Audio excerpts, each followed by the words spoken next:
Zone 2 training, the internet's favorite debate. 60% of max heart rate, 70, can you talk, should you feel anything? Here's the truth. Most of you, and myself, might be doing it wrong, and some of you shouldn't even be doing it at all. Testing.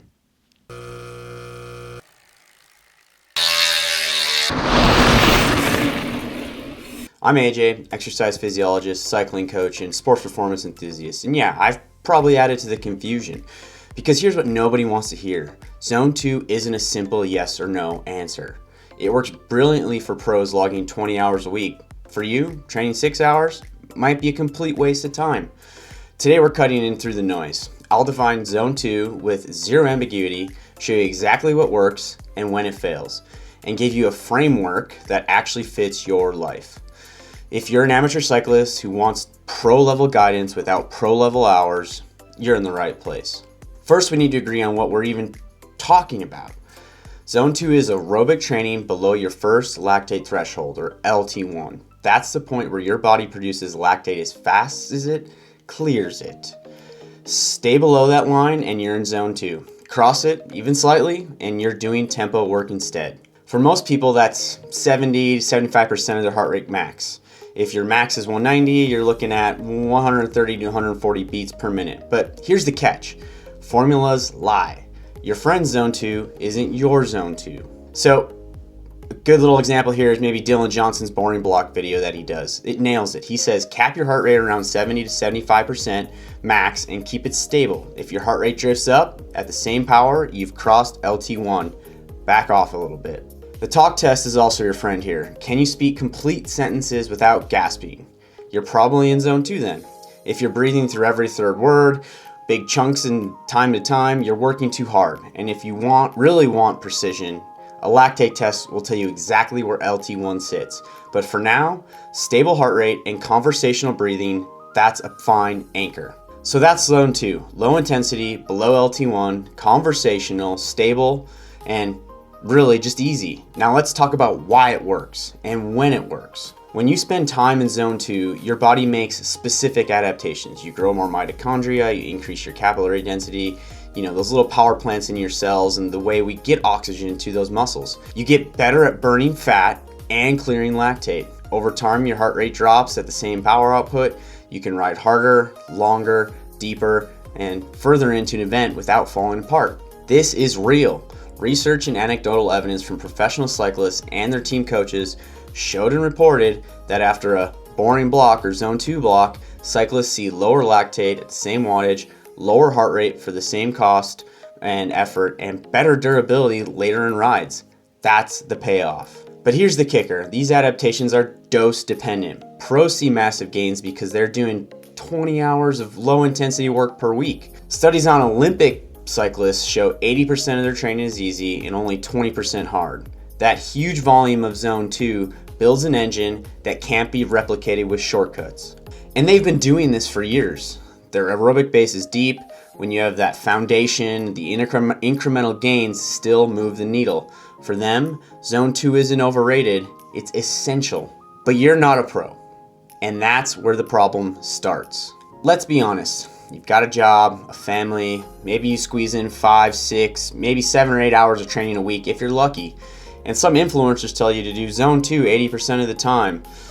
So you spin easy for 4 hours, 5 hours, 6 hours a week and wonder why you're not improving and blame yourself. Here's why it's not working.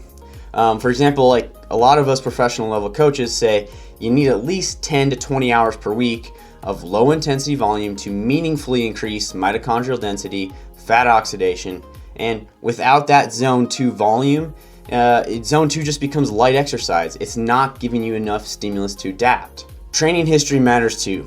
Another key point that Dylan points out is that riders within 1 to 3 years of structured training see big jumps from easy blocks. But if you're brand new to cycling, Zone 2 feels painfully slow because your aerobic system is underdeveloped.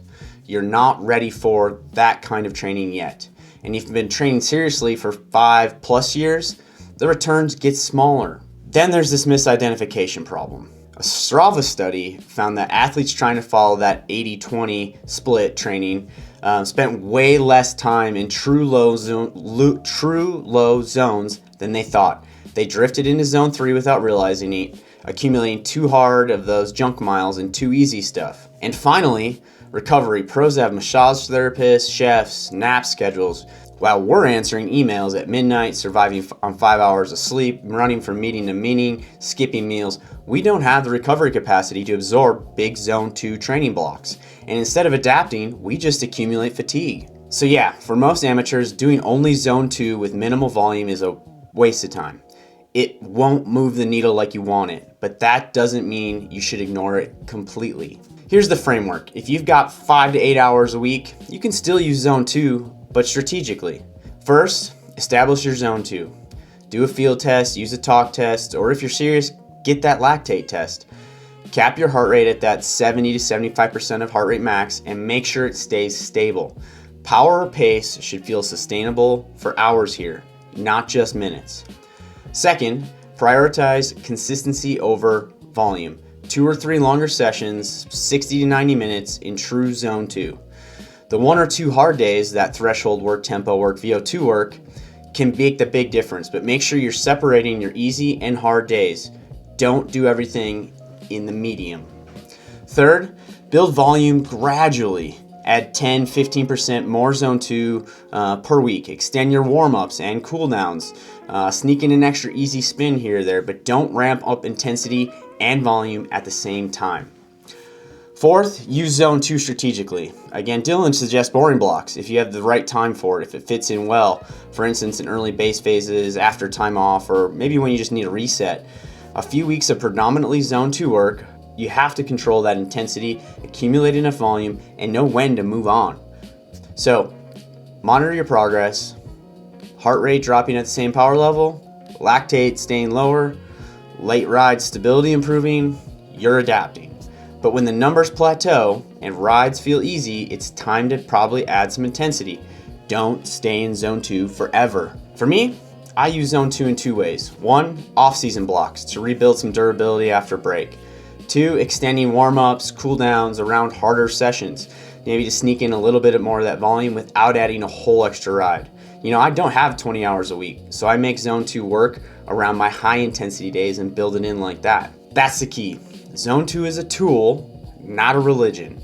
Use it when it fits, skip it when it doesn't. If you're training 4 to 6 hours a week doing only zone 2, you won't cut it. You need to improve your VO2 max, lactate threshold, and honestly, a lot of that research shows that short intensity sessions alone rarely boost VO2 max. High intensity interval sessions and tempo work do in combination with the right base and zone 2 work. So here's what works.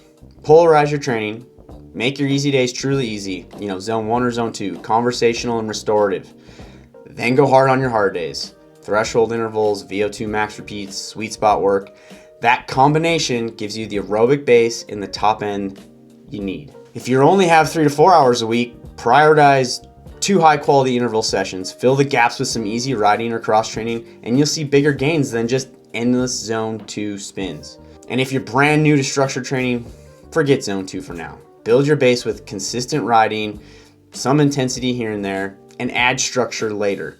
You need aerobic fitness first before zone 2 becomes productive. So here are the big practical takeaways. Define your zone 2. Use talk tests, lactate tests, maybe it's that 70-75% of heart rate max with stable heart rate. Volume matters. You probably need 8 or 10 plus hours a week for big gains. Under 6, I'd probably prioritize intensity first. Separate your easy and hard days. No middle ground until it's right for that. Easy is conversational, hard is intervals. Use zone 2 strategically. Off-season blocks, warm-up and cool-down add-ons, those durability resets. Monitor your progress. A lower heart rate at same power? Great. Improve late ride stability? Perfect. You're adapting. But also know when to stop.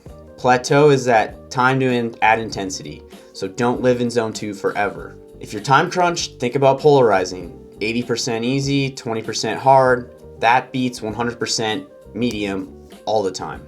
All right, look, zone 2 isn't magic. It's not overrated if you do it right, with the right volume, at the right time, with the right control. But for most of us, it's just one piece of the puzzle. And if you found this helpful, hit subscribe, drop a comment with your biggest Zone 2 confusion. I do read every one of them. And remember, train like it matters.